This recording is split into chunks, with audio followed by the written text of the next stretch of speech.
Kaya lang, please natin.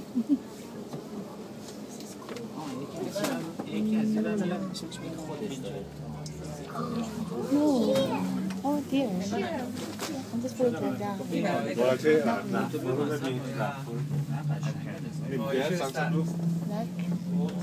Hindi mo lang mapipitan sa may experience mo talaga. Sama kayo.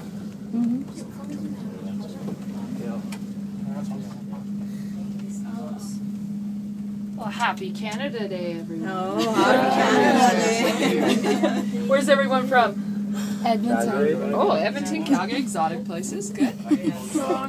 Toronto, okay, we're getting a little farther. Ottawa. Well, welcome everyone to Jasper Tramway. I'm Kelly and I'll be your guide for the duration of the trip. It's about a 7.5-minute flight, although since we just cleared the parking lot, more like 6 minutes now. If you have any questions at any time, feel free to ask. That's why I'm here. If not, stand back and enjoy this gorgeous view this afternoon. Yeah, it's gorgeous. It's really gorgeous. As I give a running, exciting commentary all the way to the top. You'll be thrilled. Get ready for this. So Jasper Tramway was built in 1964 by PHB of Germany. You can see how that's written on the panel above our heads. I'm not going to try and pronounce it. I tried for my earlier tram group and they all laughed at me, so it's up to you if you do want to try. These are the original tram cars from 1964. But don't worry, they're very sturdy. They don't build them like they used to. The cables you see running in front of the tram car, off to the right and behind the tram car, were all replaced in 2003 and they're good for 20 years inspected annually, so it's quite safe inside the tram car. And a little fun fact about those cables, they were made in Switzerland. Oh yeah, feel safe now.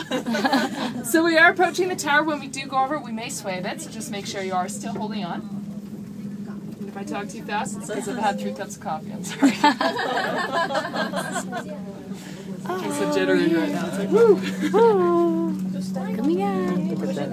Yeah. Yeah. Oh. Here we go. Oh, there's 2. Oh, Wow. but this is the peak, so there's another one.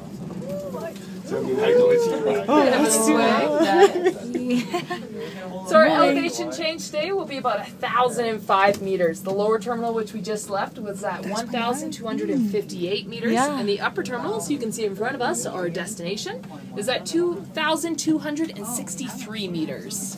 We're 2,000? Yeah, 2,263. We're currently ascending Whistler Mountain, which is part of the Trident Range. It's called Whistler Mountain because at the top there's a whirring marmot that makes a whistling sound to other marmots to indicate danger is nearby. So they work as a team, which is kind of cool. If you don't know what a marmot is, it's kind of an oversized rodent. Kind of looks like a little dog with a brown tail running around. Oh. You won't mistake it for a squirrel, no worries. Now surrounding the town of Jasper are 4 main mountain ranges that can be seen from the tram car. The first is the Moline Mountain Range, which can be seen off to my right. The premier mountain on this one is that kind of slumpy looking one with a lot of trees on it.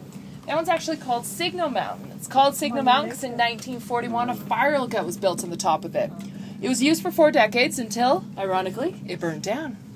Looking towards the back of the tram car, slightly to the right, you'll see the town of Jasper. Shaped sort of like a chevron or a boomerang, because whoever visits Jasper, they always come back. Aww. And looking up from the town of Jasper, you can see the Collins Mountain Range. Now divert your gazes to the back of the tram car, and you'll see the Victoria Cross Mountain Range. Named this way because a lot of the mountain peaks in it are named after men who received this award after showing bravery in the face of the enemy. Now the premier mountain on this one is that kind of pyramid-shaped one. What do you think that mountain's called? I cannot guess. You have any idea? I think someone said Pyramid Mountain, and you would be correct. There's a lake directly below this mountain with an island in it. What do you think that lake is called? Pyramid Lake, yeah, that one. Good guess, guys. Now you know 2 features. Now looking down the valley to my far left, you'll see a whole bunch of mountains in the far distance with a whole bunch of clouds over them. That's the Yellowhead Mountain Range. Some interesting facts about this one is it's the continental divide, meaning all waterways on the west side will end up in the Pacific Ocean, and all waterways on the east will end up in the Arctic or Atlantic Ocean. It's also the natural border between BC and Alberta.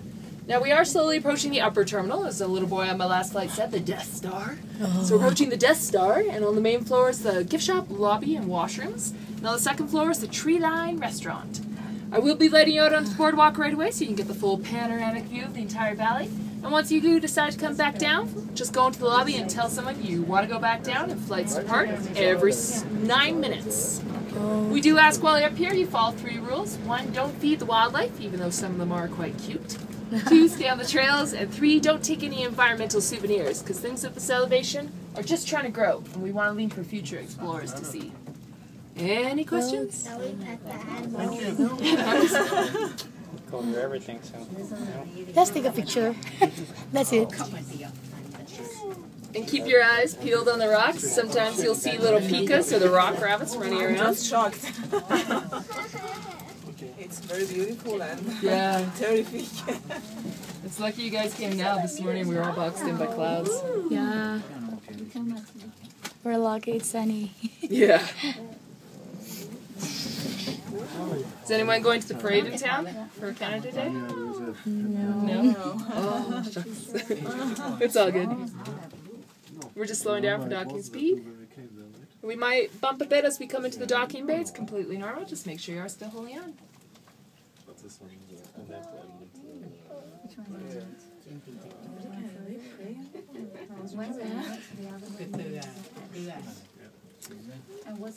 And we will be exiting out that side onto the boardwalk, and just watch your hands, toes, and nose on that far side as the door will be sliding back.